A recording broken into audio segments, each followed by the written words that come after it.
Autoroute en Coupe de France en l'absence du Paris Saint-Germain, mais c'était sans compter sur l'ogre toulousain qui a donc éliminé l'Olympique de Marseille et ce sera évidemment la news d'ouverture du journal du jour. Bonjour à tous, nous sommes le jeudi 5 mars et nous allons parler des désillusions de Marseille. Nous allons également parler du match entre City et Forest, ici aussi une contre-performance mais cette fois pour une équipe qui vise le titre. Nous parlerons d'Aston Villa et de Chelsea, un tour de force des hommes de Rosenior et puis on s'écartera un petit peu des matchs pour aller du côté de la situation médicale de Jules Koundé et j'ai parlé d'Arsenal il y a pas longtemps sur Twitter étant donné que je vois beaucoup de réactions sur leur jeu.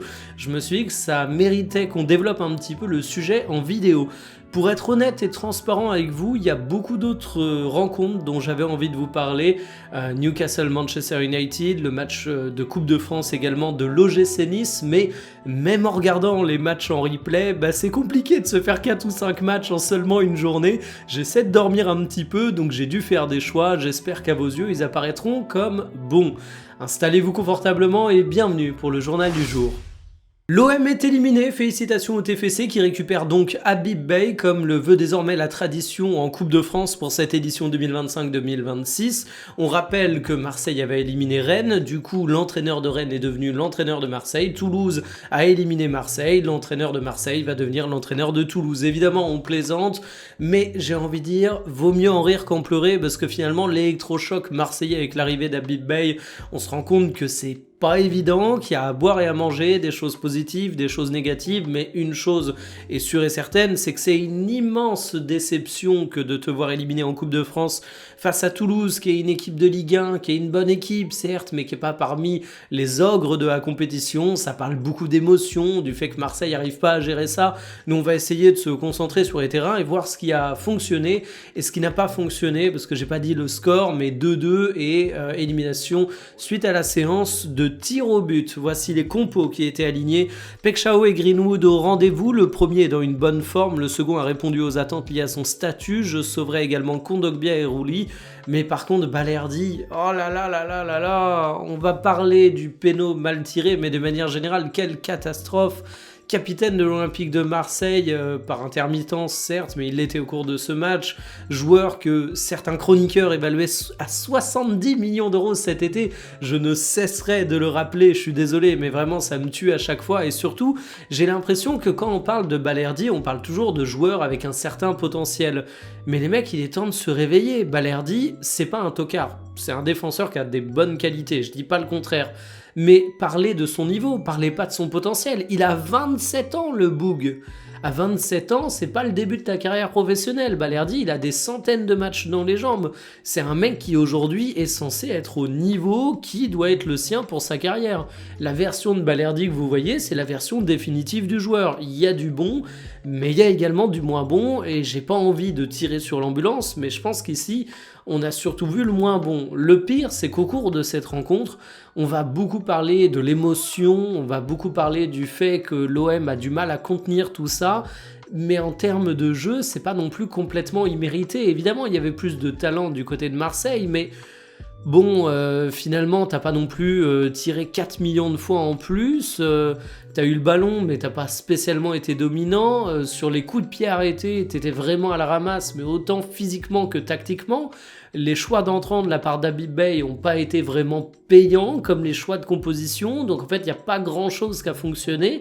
Cette défaite au tir au but, c'est finalement une défaite qui aurait également pu intervenir dans le jeu. Je dis pas que ça aurait été le résultat logique, mais en tout cas, ça aurait pas été le scandale du siècle. Donc oui, Marseille est une bonne équipe. Oui, Marseille a des joueurs de talent, mais non, Marseille ne fonctionne pas en l'état. Moi, je pense qu'Habib Beye peut être un ressort efficace parce que c'est un entraîneur qui peut mettre en place des choses assez rapidement, mais pour le moment, force est de constater que c'est assez complexe.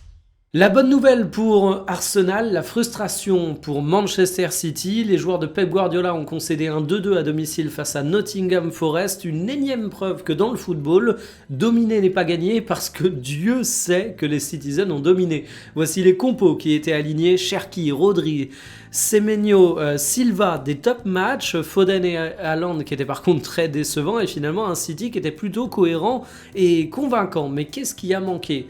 Je dirais déjà que tu as eu un Haaland qui était peut-être un peu moins tueur qu'à l'habitude et qui a été extrêmement frustré par un arbitrage qui n'a pas été en la faveur de Manchester City et qui l'a fait complètement sortir de son match. Si tu ajoutes à ça le fait que t'as pas forcément eu de la rapidité dans les transitions quand t'avais des micros-espaces, et je parle bien de micros-espaces parce que la majorité du temps, Forest a été en bloc bas et c'est pour ça que t'as manqué d'un tueur pour réussir à faire sauter cette bonne organisation.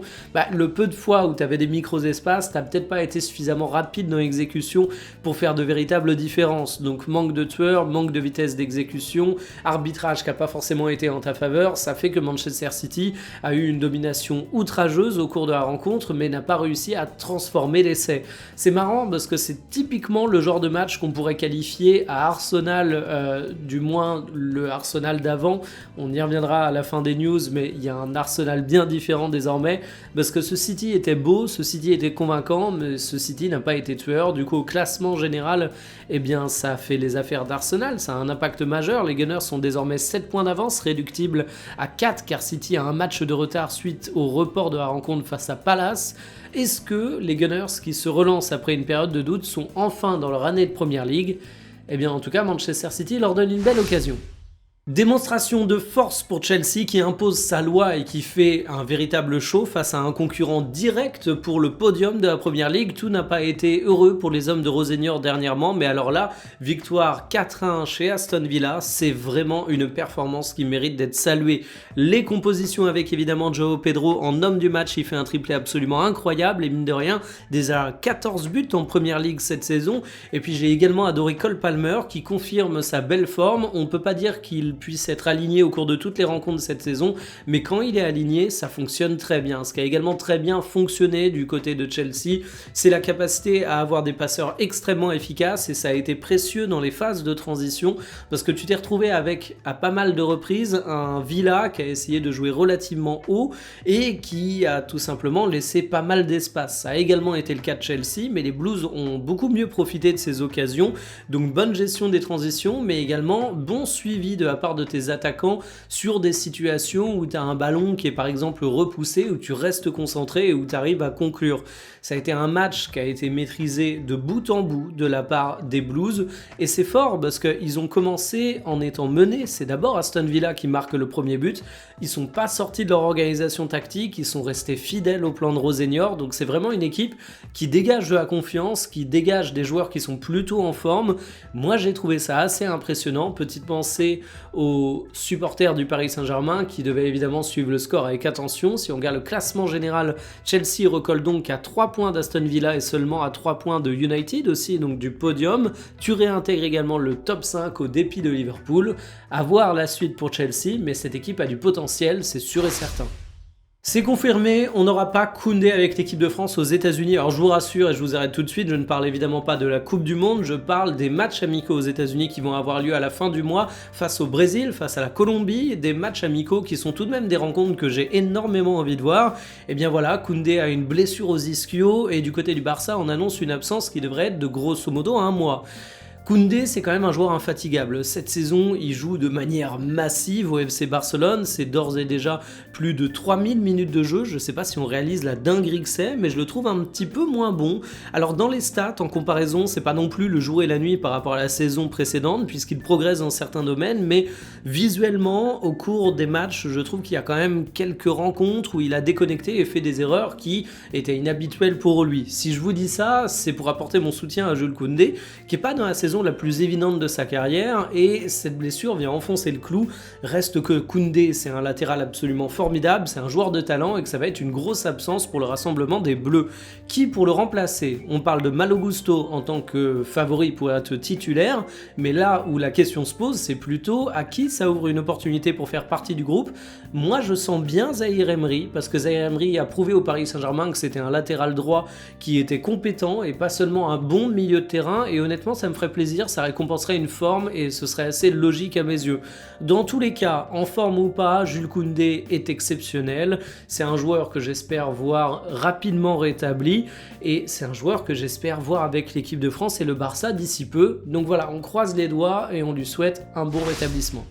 En ce moment, il est de bon ton de critiquer Arsenal, tout le monde bitch sur eux en disant que leur jeu est ignoble et que c'est un gagnant moche, notamment en parlant de rencontre face à Chelsea. Alors déjà, je vais rappeler un truc, c'est que dans un match de foot, il faut être deux et que généralement, quand un match est moche, c'est à cause des deux équipes qui participent. Ensuite, oui, Arsenal n'est peut-être pas l'Arsenal le plus beau qu'on a vu au cours de ces dernières saisons. Il y a les coups de pied arrêtés qui sont décrits comme une arme fatale pour les Gunners, mais dans le football, un truc de fou, c'est que les buts, ils comptent dans tous les cas. Si tu le marques sur coup de pied arrêté, si tu le marques dans le jeu, si tu le marques sur une action grotesque de raccro où finalement le gardien adverse a l'air d'être complètement bourré, bah dans tous les cas, ça te donne un but. Là où je veux en venir avec cette démonstration absurde, c'est qu'il y a du pragmatisme du côté d'Arsenal. S'il y a bien une équipe où je vais pas aller leur tirer dessus parce qu'ils sont peut-être un peu moins beaux qu'à l'accoutumée, c'est Arsenal. Je suis pas supporter d'Arsenal, mais j'en connais, et au bout d'un moment, les mecs ils commencent à en souper du beau jeu des Gunners qui donne à chaque fois une formidable deuxième place ou une élimination à un tour intéressant de Ligue des Champions, mais sans jamais avoir de titre en bout de course. Et finalement, Arsenal n'est pas fondamentalement plus moche que beaucoup d'autres équipes, c'est juste que c'est le leader de Première Ligue, donc on en parle beaucoup. Sauf qu'en Première Ligue, cette saison, c'est vrai que c'est pas le meilleur spectacle du monde et je trouve que c'est une occasion parfaite pour que les gens sortent un peu de la logique anglais, championnat anglais, parce que finalement, on a de belles choses du côté de la Serie A, qui est pourtant parfois réputée un peu ennuyeux, mais je trouve que cette réputation est usurpée quand tu regardes les dernières saisons. Il y a des bonnes choses du côté de l'Allemagne et il y a des bonnes choses du côté de la France aussi, évidemment de l'Espagne, mais j'insiste sur la France, parce que les Français aiment bien taper sur la Ligue 1.